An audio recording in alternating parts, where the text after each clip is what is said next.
Mon nom est Marie-Louise Bibiche Mumbu et tout ça rentre dans un passeport. Je suis du Congo démocratique. J'habite à Montréal depuis 4 ans parce que j'étais allée chercher l'amour.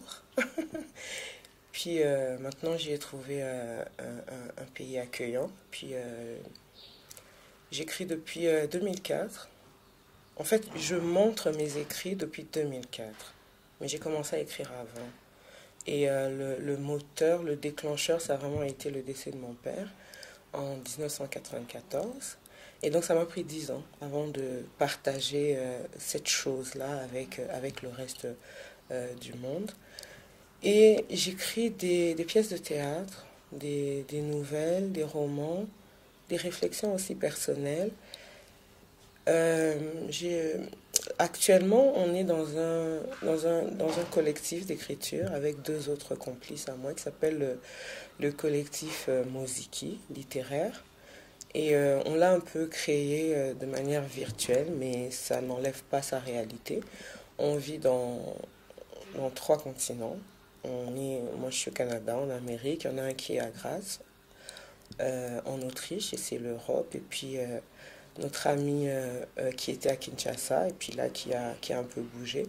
Mais ça faisait un beau triangle. Et pendant 2 ans, on a écrit 5 textes sur 15 thématiques différentes. Donc, voilà, je considère que l'auteur a le devoir de témoigner. C'est très important, témoigner, parce que c'est intéressant de laisser aussi des traces. On est dans la transmission. Ceux qui ont vécu avant nous, il y a eu des hiéroglyphes, il y a eu, aujourd'hui, on retrouve des ossements qui font de l'Afrique, d'ailleurs le berceau de l'humanité. Donc voilà, des traces, on peut les laisser de plusieurs manières et on aime les mots, autant les mots M-O-T-S que aussi les autres mots M-A-U-X dont on a envie de parler.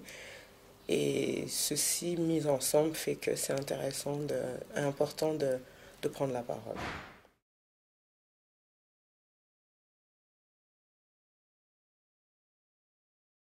Lecture. Parce qu'en fait, ça va ensemble, lecture et écriture. Si justement pour déjà avoir connaissance de ces mots-là, lire, ça, ça ouvre l'intelligence, ça, ça permet aussi de connaître des nouveaux mots, ça grossit notre vocabulaire et notre orthographe, et ça permet justement de pouvoir à un moment donné aussi écrire. Et écrire, pour moi, c'est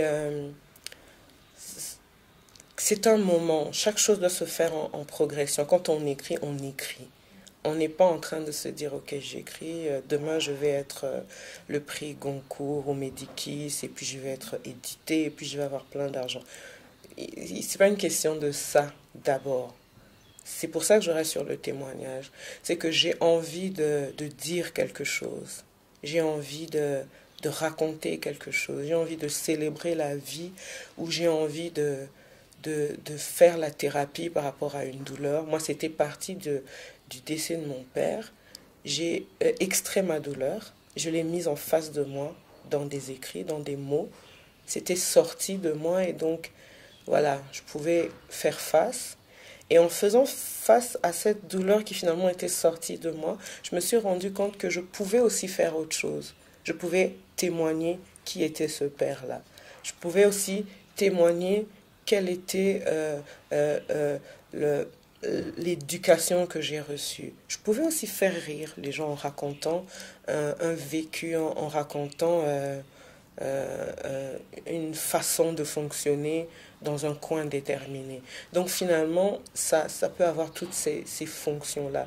Et si on part de ça en se disant, ok, j'ai envie d'écrire pour me raconter, pour faire une autobiographie ou peut-être pour faire une cartographie de ma communauté ou de l'histoire de la photosynthèse, autrement que dans un livre de sciences, pour rendre ça intéressant et accessible. Voilà, on s'y met et puis faut juste aimer les mots, faut aimer les mots, faut aimer lire. Et en étant ici, en ayant passé une semaine dans cet échange d'ateliers, d'écriture avec les gens que j'ai rencontrés, il y a autre chose aussi qui est sorti finalement, parce que pour moi, c'était beaucoup écriture et lecture, mais il y a aussi l'écoute. Il y a aussi l'écoute parce qu'on est des sociétés où règne l'oralité et que donc il y a aussi l'écoute et ce qu'on entend. Et ce qu'on entend de nos sages, ce qu'on entend des hommes, ce qu'on entend des femmes, ce qu'on entend des adultes, ce qu'on entend des professeurs. Comment tout ceci, quand ça rentre dans nous, qu'est-ce que ça provoque? On peut aussi avoir envie d'écrire.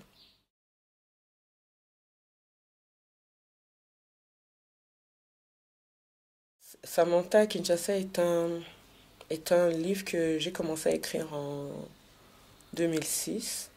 Et puis il a été édité en 2008, première édition en 2008, et il va être réédité l'année prochaine, donc en 2015, en février, et ça va être une édition canadienne. Donc ça a été édité, en premier c'était un partenariat entre Afrique Édition, qui est congolais, et Le Cri, qui est belge. Donc c'était ce partenariat-là.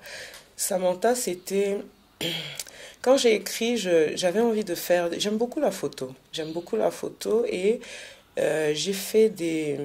J'ai vraiment pris des tranches de vie de la ville de Kinshasa, qui est quand même une ville où j'ai grandi et puis où j'ai étudié. C'est un peu le lieu où j'ai été instruite. Et c'est aussi la ville où est décédé mon père. C'est là que j'ai vécu en famille. On a vécu tous ensemble parce que on est né un peu partout. Il y en a, bon, mes frères aînés, les deux aînés sont nés à Kinshasa. J'ai une sœur qui est née dans la province de l'Équateur, à Mbandaka. Il y en a mon frère qui vient après, né à Kisangani.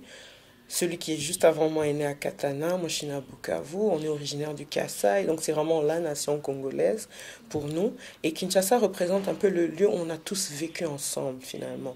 Parce que mes frères ayant commencé leur scolarité à Bukavu, au collège Alpha-Géry, à un moment donné, quand on est arrivé à Kinshasa, ils ont commencé, ils ne pouvaient pas arrêter. Donc les parents se sont déplacés avec les plus jeunes. J'ai fêté mes 5 ans au Bandundu. Et c'était, on n'était pas tous au complet. À Kinshasa, on était tout le monde dans la maison familiale, la demeure familiale. Et donc, c'est un lieu qui est très... C'est un endroit auquel je suis très attachée, vraiment attachée. Et Samantha à Kinshasa, c'était l'envie de raconter un peu ces gens debout. Parce que de plus en plus aussi, et dans les médias, et puis peut-être lié à l'actualité, quand on parle du Congo, c'est beaucoup en termes de mort, c'est beaucoup en termes euh, de catastrophes. Et moi, j'avais besoin de parler des gens avant qu'ils ne soient enterrés. Des gens qui sont debout, des gens qui sont vivants, des gens qui parlent, qui marchent et qui trouvent des moyens pour exister, ou plutôt survivre. Et donc, avec Samantha, c'était vraiment de prendre des tranches de vie. Et il y a dans ce livre-là, en fait, il y a un personnage principal, elle est journaliste, Samantha, et l'histoire commence, elle a envie de quitter Kinshasa parce qu'elle trouve que le pays n'est plus ce qu'il était, les choses se passent pas comme elle voudrait, et elle se dit, ailleurs ce serait mieux. Et donc elle a fait les formalités, elle est dans l'avion qui l'emmène dans cet ailleurs-là, où il y a 4 saisons, où il fait beau, et puis dans l'avion, durant les 6 heures de vol, elle se remémore tout ce qu'elle a laissé derrière elle. Et qu'est-ce qu'elle a laissé derrière elle? Mais des gens, ce que j'appelle un peu la viande ruelle, les brochettes, tout ce qu'on fait dans la rue, les embouteillages, les coupures d'électricité, les parlementaires debout qui discutent sur la politique, euh, les, euh, les mamans qui sont propriétaires de parcelles et qui, à un moment donné, rendent des fois la vie dure à leurs locataires. C'est vraiment des séquences, des tranches de vie. Et à la fin du livre, au bout de la centaine de pages, elle atterrit enfin dans cet ailleurs qu'elle voulait et se demande si elle a bien fait de partir. Et c'est ça qui me fait dire en fait que des fois les choses qui nous font partir, sont les raisons aussi de rester. Parce que ça fait partie de notre vécu, de notre existence. C'est ça qui nous permet beaucoup d'être debout. Moi, quand je regarde les gens, la population, je trouve que vraiment, c'est des gens debout, c'est un peuple debout, malgré toutes les choses autour qui font que on devrait tous avoir la position courbée, ou peut-être même couchée, mais les gens restent debout.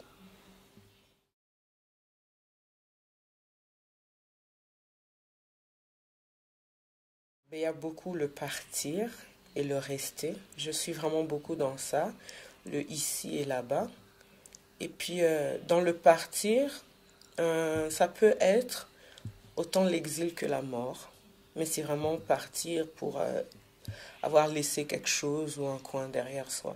C'est une thématique qui me touche beaucoup et qui me parle beaucoup parce que, un peu aussi comme je disais, les raisons de partir ne sont pas toujours les mêmes pour tout le monde. Euh, des gens partent, pas parce qu'ils avaient envie de partir, mais peut-être parce qu'ils sont obligés de partir. Puis il y en a qui partent vraiment par choix, parce que voilà, ils se disent je préfère. Puis il y en a, c'est juste le destin qui a arrêté leur cheminement, puis ils sont partis dans la mort, et puis voilà. Et dans ma façon d'écrire, je le dis souvent, je suis en dialogue avec les absents, souvent. L'absent principal pour moi, c'est mon père. Je suis en dialogue avec lui et je lui raconte toutes les choses qu'il n'a pas connues, toutes les choses qui ont changé, qui se sont métamorphosées, qui se sont embellies ou qui se sont amochées depuis qu'il est parti. Et ces choses peuvent être autant personnelles, familiales, nationales, communautaires ou même l'équilibre du monde international ou tu sais toute la rentrée des nouvelles donnes qui n'étaient pas. Tu sais, mon père, à l'époque où il était vivant, il n'y avait pas de iPad, il n'y avait pas de ci, il n'y avait pas de ça. Donc voilà, c'est vraiment être en dialogue avec par rapport à toutes ces choses. Et c'est aussi un prétexte pour les dire, pour en parler.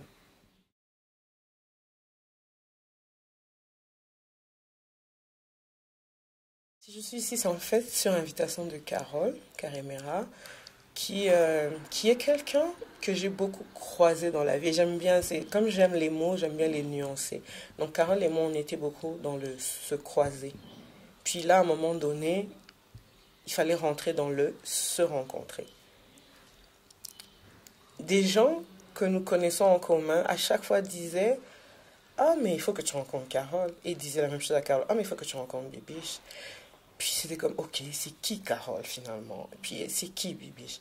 Puis à un moment donné, je crois qu'elle avait lu un de mes textes, La fratrie errante, et puis elle m'en a parlé. Ça m'avait tellement touchée aussi parce que dans La fratrie errante, c'est un texte où je raconte un peu autrement le Congo et où je raconte aussi le voisinage du Congo. Donc c'est une métaphore dans laquelle j'ai jonglé entre le pays, les voisins, les relations qu'on peut avoir. Et que qu'elle ait lu ce texte-là en particulier, ça m'a vraiment, vraiment un peu interpellée. Je me suis dit, waouh, ok, donc il y a des possibilités de dialogue au-delà de tout. Puis ça fait, je veux dire, ça va faire peut-être 2 ans qu'on essaie juste de s'attraper. Parce que Carole est aussi très, elle bouge beaucoup autant que moi. Et il fallait à un moment donné juste se dire, on va le faire, il faut qu'on le fasse. Et puis le moment qui a été le bon moment, le moment opportun, c'était à cette période-ci, dans le cadre du projet de Ishio qui est Art et Mémoire.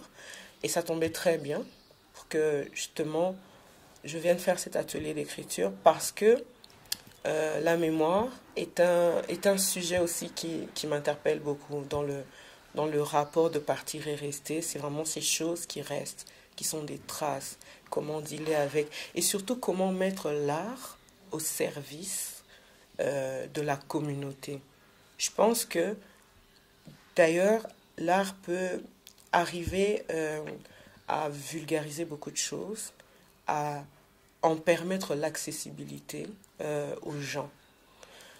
Euh, et puis peut suppléer aussi à, on va dire, à l'histoire ou à ces choses qui sont écrites de manière très intellectuelle, très scientifique et qui sont compilées dans des ouvrages de 500 pages.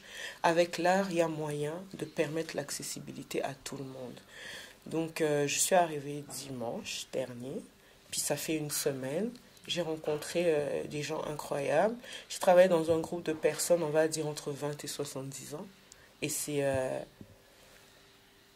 à la fin de l'atelier, quand on a fait une sorte de bilan par rapport aux attentes des uns et des autres, ce que j'ai beaucoup aimé, c'est que les gens ont dit que ils se sont constitués un groupe, que maintenant ils sont capables de créer des ponts les uns avec les autres. Et pour moi, c'est tellement une fleur que si on doit juste prendre dans l'imaginaire et puis qu'on doit faire des traces, on va dire que moi, je suis du Congo, enfin, je pars de Bukavu, non, du Kassai, les deux, parce que mes parents sont des deux, alors les deux. Bukavu, je passe par Bandundu et tout ça, et puis à un moment, je suis à Kinshasa, et puis, oups, je vais à Montréal. Je suis aussi partie ailleurs, mais je vais à Montréal où je suis établie. Et puis, je viens à Kigali pour que des gens de Kigali, en fait, se rencontrent. Je trouve ça, en fait, pour moi, c'est un cadeau incroyable. Qu'ils aient dit ça, je me dis, waouh! Et c'est en ça que l'art est utile. Créer des ponts et briser des murs. Les participants ont découvert les autres participants. Ils avaient peut-être des rapports de, ok, pour certains, c'était père et fille. Pour d'autres, c'était je vois, mais je ne sais pas qui c'est. Et puis là, le fait juste de passer du moment ensemble pendant une semaine, de faire des exercices comme des exercices sur le nom, mon histoire, vraiment pour comme casser, pour que chacun aussi fasse un peu son parcours personnel par rapport à qui je suis. Je m'appelle tel, ce nom vient d'où, pourquoi je le porte, quel est l'ancrage que mon nom me donne par rapport à la terre où je suis, où sont fixés mes pieds. Et donc ça fait qu'un exercice personnel qui fait que finalement on peut aller vers l'autre très facilement et accepter l'autre aussi très facilement parce que autant j'ai une histoire, autant je suis une histoire, autant l'autre là et puis l'est aussi. Et ça a été un très bel échange, donc des ponts et c'est un beau projet qui pour moi en fait commence et puis il va être progressif. Il pourra se faire de plusieurs manières et la dimension où le défi, c'est de commencer. Souvent dans la vie, on est dans des projets, puis on se dit, ah, je ferai ça, et puis je ferai ça, et puis je ferai ça, et puis finalement on a une longue liste de projets qu'on n'a jamais commencé. La meilleure des choses dans la vie, je trouve, qui est très challengeant pour nous-mêmes, c'est de commencer. Quand on a commencé avec un pas, on a fait la première étape, on a l'impression que ça dégèle beaucoup de choses et que oui, on peut facilement aller dans les autres.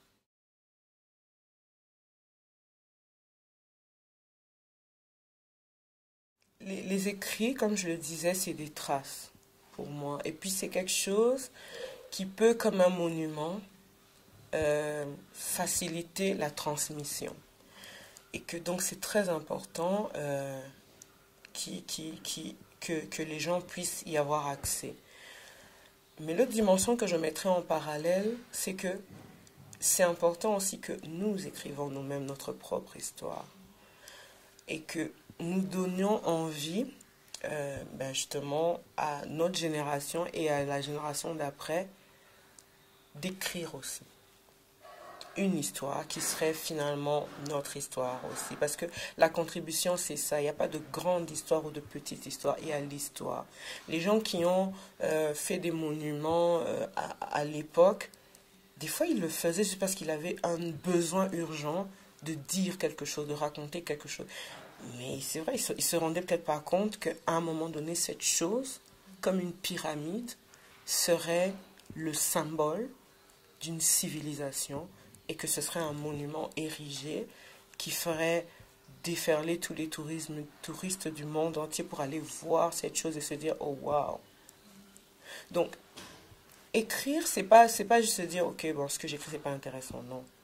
Donc la place de la littérature, elle a une place importante et son importance est d'autant plus grande quand elle raconte la réalité de l'endroit où on se trouve. Je disais que je pense, et je pense, je ne sais pas si c'est le cas ici aussi, mais je pense que par exemple par rapport à chez nous, en tout cas d'où je viens, au Congo, ce serait intéressant de revisiter un peu le système scolaire, de revisiter les choses et de le bonifier. En ce sens que on étudie l'histoire du monde, la géographie du monde, et ça prend beaucoup plus de place que l'histoire ou la géographie de nous. Et par rapport à cette accessibilité-là que je disais de nos écrits ou de notre histoire, c'est justement intéressant de rendre ça simple pour les enfants. Je pense que on devrait faire les choses un peu dans l'autre sens. C'est que nos héros, nos auteurs, notre histoire, nos épopées, on en a pas mal, puissent être étudiés à l'école dès le bas âge. Ce qui ferait que la personne que je suis connaît son histoire. Je connais la signification de mon nom. Je connais l'histoire de mon pays ou de ma communauté, du continent où je suis. Quand on parle de l'Afrique comme étant le berceau de l'humanité, c'est quelque chose c'est une chose à laquelle j'intègre parce que j'ai des données et des vraies données. Après, maintenant, quand l'individu que je suis s'est forgé et que j'ai poussé, plus tard, oui, on peut rajouter à ceci l'histoire du monde, la géographie du monde, les fleuves d'ailleurs. Je trouve juste que c'est un peu paradoxal de faire les choses dans le sens contraire. Parce que ça fait de nous des gens remplis, bourrés, la tête bien pleine, mais des choses qui ne nous appartiennent pas directement. On est dans le monde, ça nous appartient aussi, mais pas directement. Et ça fait que, waouh, tu arrives quelque part, tu peux commencer à parler du fleuve Rhin, du Danube, où est-ce qu'il va prendre où sont ses confluents, ses affluents.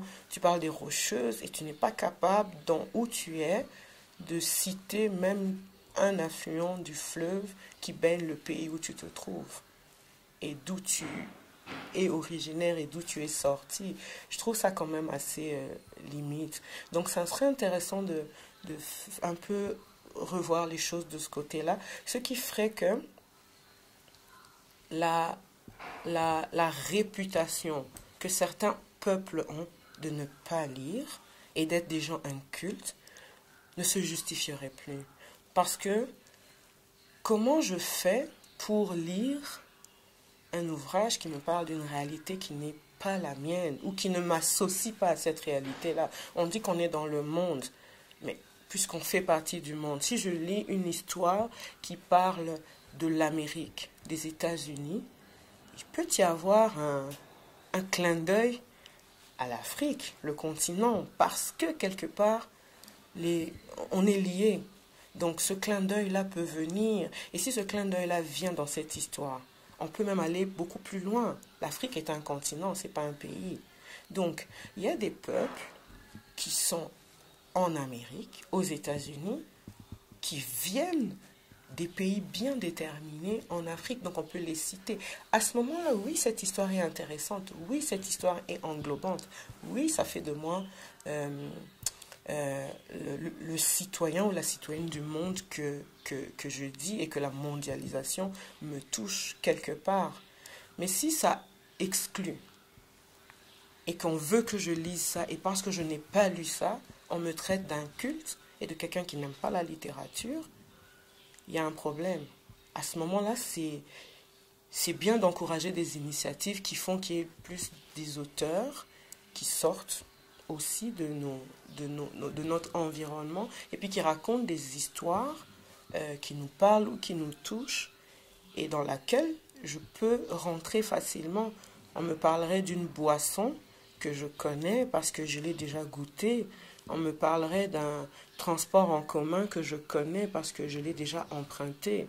On me parlerait d'un style vestimentaire ou d'une chevelure que je connais parce que voilà, je me suis déjà exhibée dans ça, ou je connais quelqu'un qui, et ça se résonne. Donc, il y a un endroit où il est important que les choses se fassent autrement et puis que ça circule et que, ouais, ce serait bien d'encourager les écritures aussi africaines qui sont dans la communauté et tout ça. Donc voilà, je suis partie ailleurs, mais je suis fière de moi.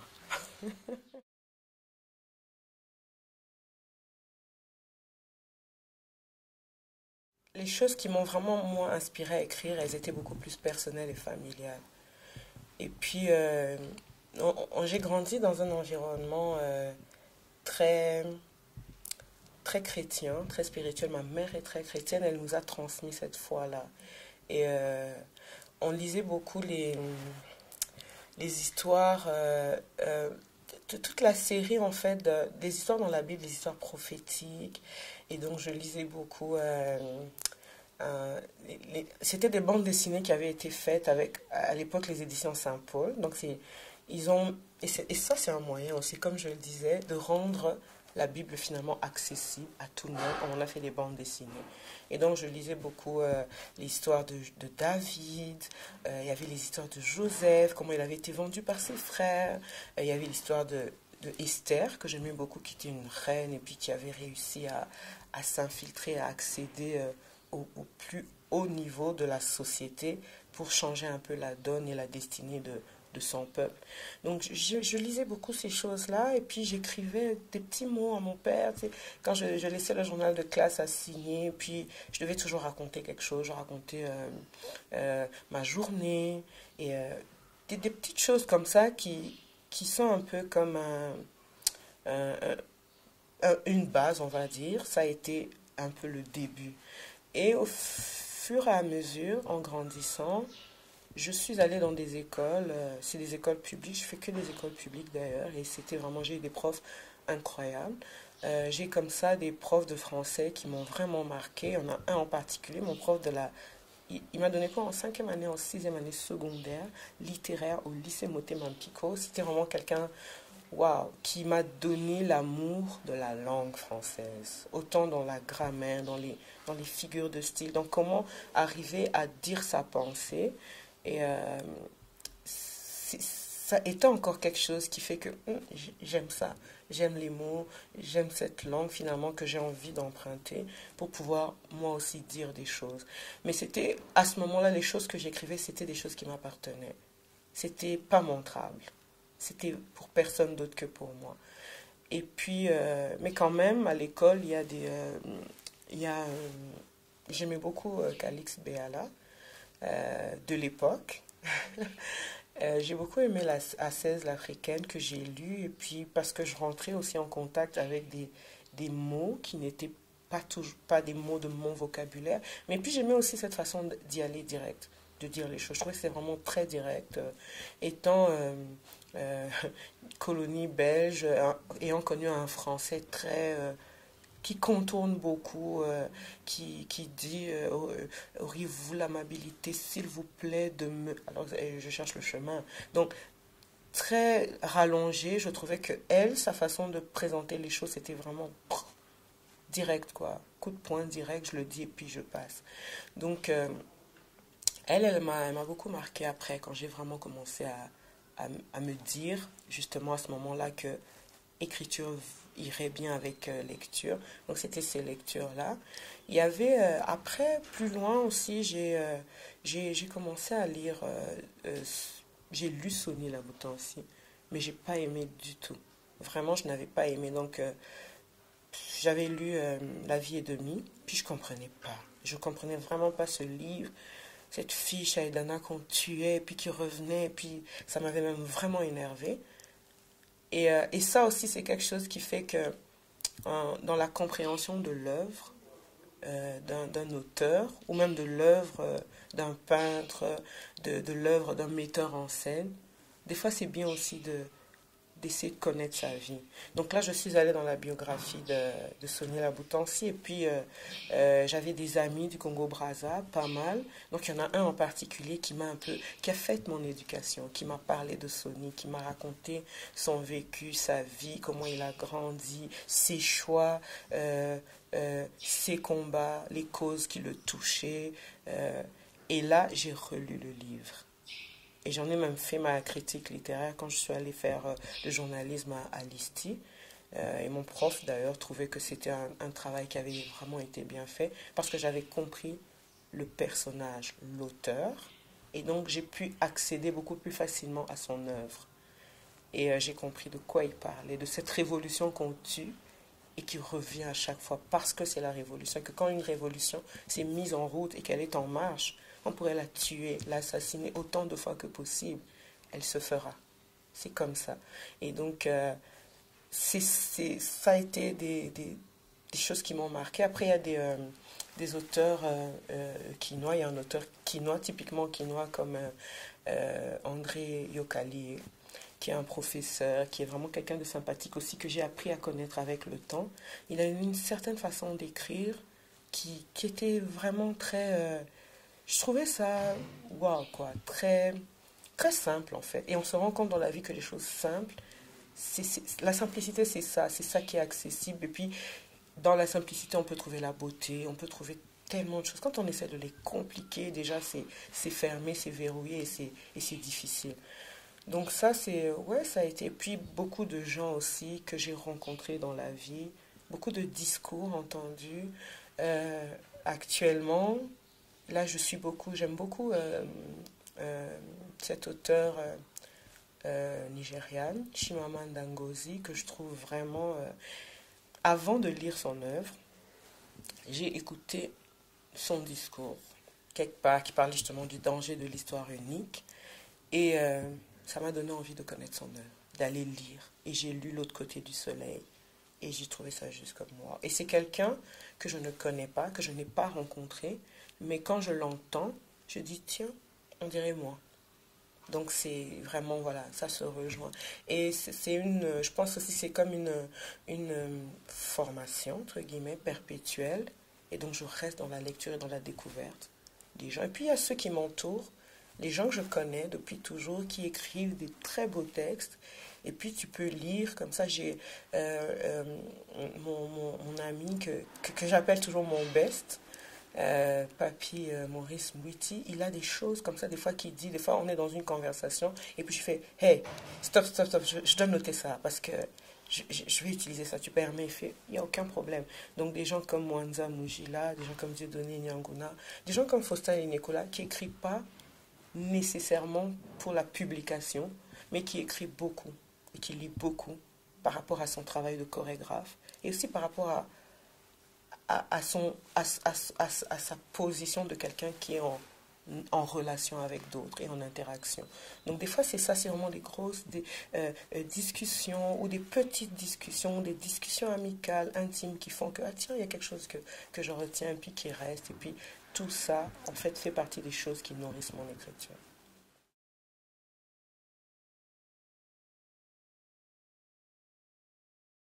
Les projets en cours, c'est c'est de regarder aussi un peu le Moziki littéraire, qui est ce tandem, triangle amical et littéraire qu'on a. On a écrit les textes, on a édité le recueil qui s'appelle Kinkiese et on part avec l'envie finalement pour casser un peu cette fameuse histoire que les jeunes ou les gens ne lisent pas. En tout cas par rapport au Congo, on va aller avec dans nos écoles respectives. Là, on a étudié. Donc moi, je retournerai à mon école pour présenter le livre, en laisser quelques exemplaires. On ira à l'école de Papi, puis on ira aussi à l'école de Mwanza, qui lui, en fait, a pu s'évoluer à Lubumbashi. Donc c'est ça vraiment l'idée. On était parti, la première phase, c'était l'écriture. Puis là, on est comme dans la diffusion et on profite du fait que le Moziki littéraire ait été invité à la foire du livre de Kinshasa, qui va avoir lieu la semaine prochaine. On va parler de ça, on va rencontrer des gens et on aimerait vraiment pouvoir aller dans la République et autour, dans les pays amis et voisins, euh, juste donner cet ouvrage-là pour que, voilà, on soit aussi dans un échange, parce que les échanges, c'est aussi ça. L'autre chose, c'est vraiment Samantha Kinshasa qui va donc être réédité à Montréal en février l'année prochaine. Et si tout se passe bien aussi, il va y avoir une tournée dans les maisons de culture de Montréal avec la lecture de Samantha à Kinshasa, mais qu'on a titré autrement là-bas parce que c'est vraiment la lecture, c'est pas le spectacle théâtral, bien qu'il ait monté, il a été monté 2 fois dans 2 versions différentes, mais là c'est vraiment la forme lecture. Et ça s'appelle plutôt Bibiche de Kinshasa parce qu'on a voulu faire un lien entre Samantha, le personnage, le livre et l'auteur qui a écrit l'ouvrage. Et quand on est sur scène, il y a une comédienne, Gisèle Kaimbe, qui est à Montréal, qui joue, qui gère toute la partie scénique, mais sur scène, avec le metteur en scène, je suis là aussi, et on discute un peu sur, comme on est en train de faire, sur l'œuvre, sur le pourquoi de l'avoir écrit, comment c'était, tout ce qu'il y a autour. On aborde aussi des relations un peu congolaises, canadiennes. On parle aussi des fois des choses qui fâchent, comme la présence des minières canadiennes au Congo. À l'Est, on parle du viol des femmes là-bas qui finalement ne devraient pas...